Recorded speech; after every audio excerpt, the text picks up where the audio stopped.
Hello everyone, this is Mommy Crazy.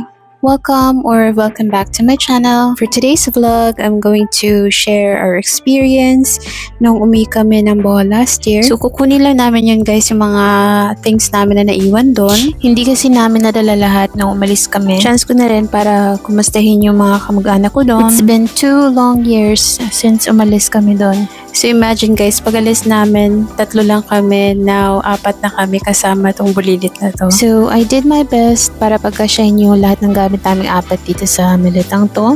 Nagkasya naman yung mga damit pero may ibang mga things like yung formula milk ni Daylan, yung mga bottles niya.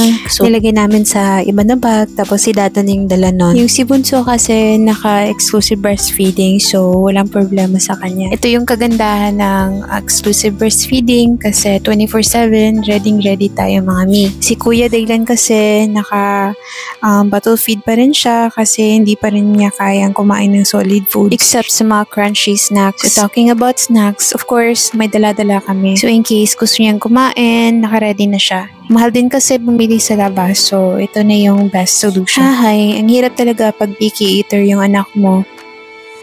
Back to the main topic, Mami. Supposedly, Plaridel to Tagbilaran City via boat sana yung biyahe namin. Nag-walking kami pero hindi kami nakasecure ng ticket kasi fully booked at masama yung panahon. May option naman to wait para makakuha ng chance passenger seats pero hindi na kami tumuloy guys. We don't wanna risk it. So I leave it to Dada na lang to explore where kami pwede sumakay. So he confirm na pwede pala kami mag-via Cagayan de Oro to Hagna, Bohol by boat pa rin through TransAsia. And ito na nga guys, paalis na kami. So kailangan muna namin sumakay ng tricycle papunta ng bus terminal.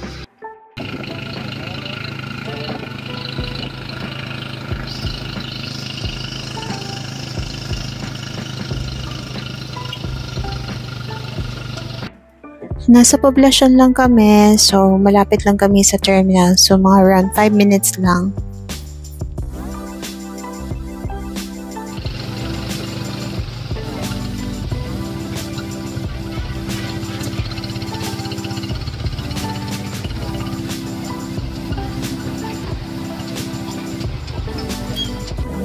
So na makarating na kami sa bus terminal guys, wala kami naabutan na bus or VHAR. So naghintay muna kami ng konti at nung may dumating na VHAR, medyo nadismaya kami pero wala kaming choice. May sakay na kasi siya tapos yung naabutan namin na seats yung back seats na. During travel guys, medyo umaalog-alog and mainit kasi ang layo na namin sa aircon. Tiniis lang namin yun for 1 hour hanggang makarating kami ng Oroquieta City. So take 1 hour travel from our town to Oroquieta City. At ito na nga nakatulog na yung bunso namin. So pagdating namin doon sa Oroquieta City, lilipat kami sa malaki na bus na may aircon para naman mas komportable yung biyahe namin papuntang Cagayan de Oro.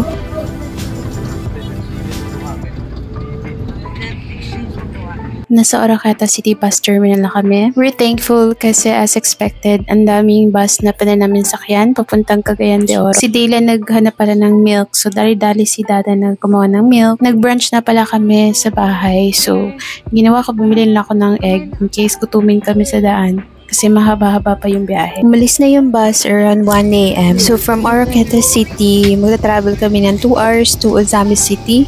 And from there, sasakay kami ng boat.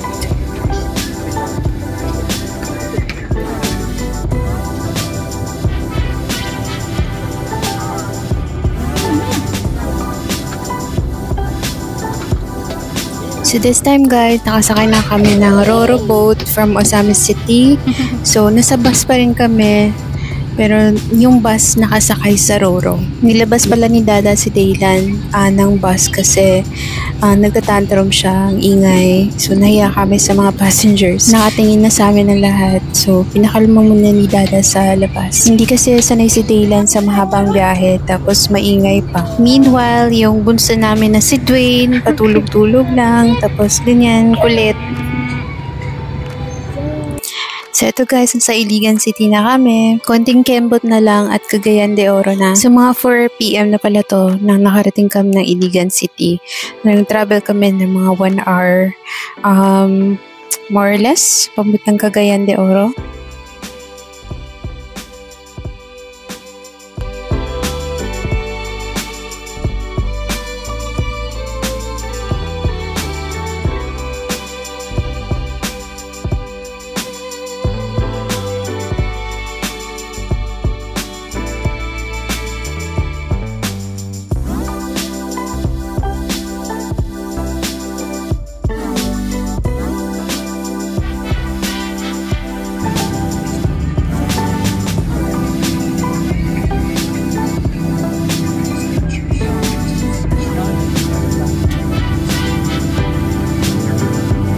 By the way guys, dito pala nagtatrabaho yung partner ko sa Iligan City. Bilib na bilib talaga ako sa partner ko, sa sipag at tiyaga niya kasi he's commuting this way every weekend for over 5 years. Iba talaga yung dedication niya sa work niya at sa family niya.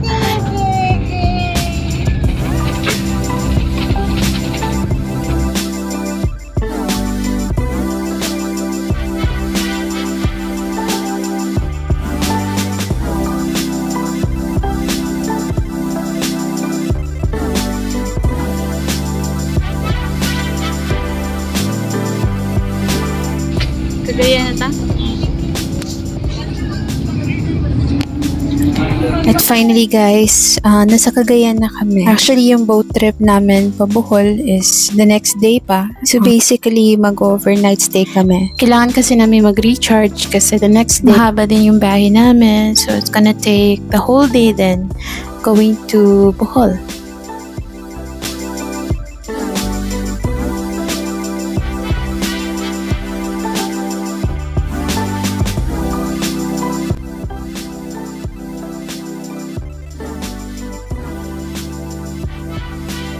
Finally, pwede na kami bumaba. Nauna na pala sila Kuya Dylan at si Dada sa baba. Nasa Banamintana kasi ako. Tapos may nakatayo na ng mga tao na gusto nang maunang bumaba. So I just let them be. Baka kasi yung mga nagmamadali na yung mga taong yun is may biyahe pa or gutom or baka na-dejebs na. So iyaan mo na. May disadvantage din kasi pag nagmamadali ka, may maiiwan ka na mga bagay. So, I made sure na wala akong maiiwan sa seat namin.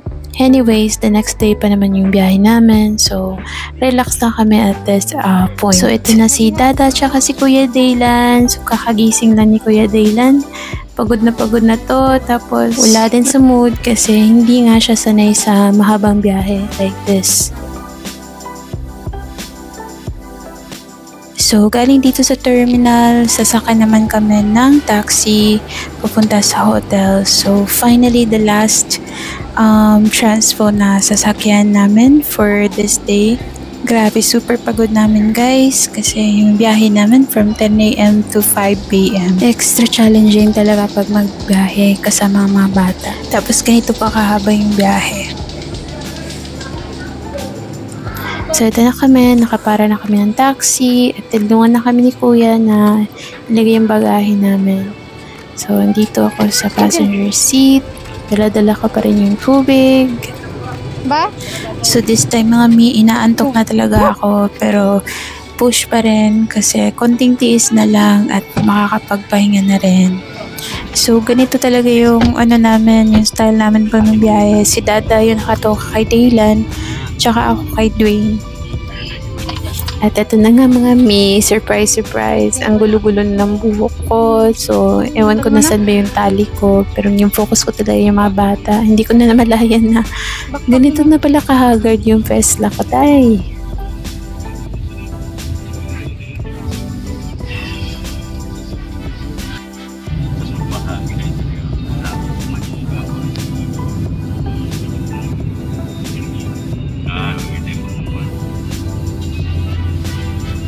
So, ditong banda guys is medyo irritable na yung bunso namin, si Dwayne, kasi gusto niyang dumede. And, yeah. Finally arrived at the hotel guys. And ito, pababa na kami.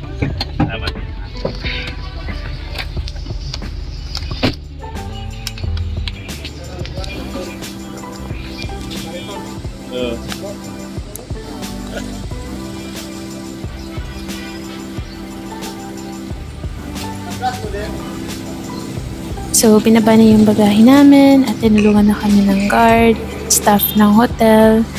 At para maka-check-in na kami at makapagpahinga na.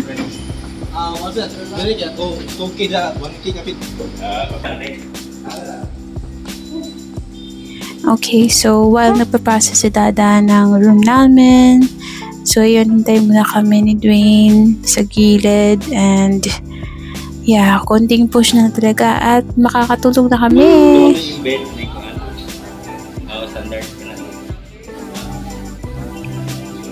So meron na kaming room, so aakyat na kami. Akala ko talaga matatakot si Dylan sa elevator, pero okay na pala. Ayun na nga niyang bumaba eh.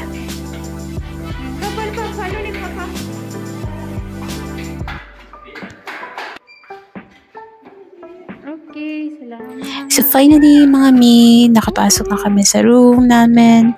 And ito siya, isang twin room, may 2 bed. Yung ginawa namin guys para hindi delikado sa mga bata, kinambay namin yung 2 bed. So ito yung pormahan namin ni Baby Dwayne the whole time. Yan. Naka-baby carrier siya. Sorry mga mi, kasi di ako nakapag-upload ng stay namin dito sa hotel kasi busy sa mga bata at pagod na rin. So this is the part 1 of our travel guys. So for the next vlog, papakita ko yung biyahe namin from Cagayan to our hometown sa Bohol. So thank you for watching and see you on our next vlog. Bye!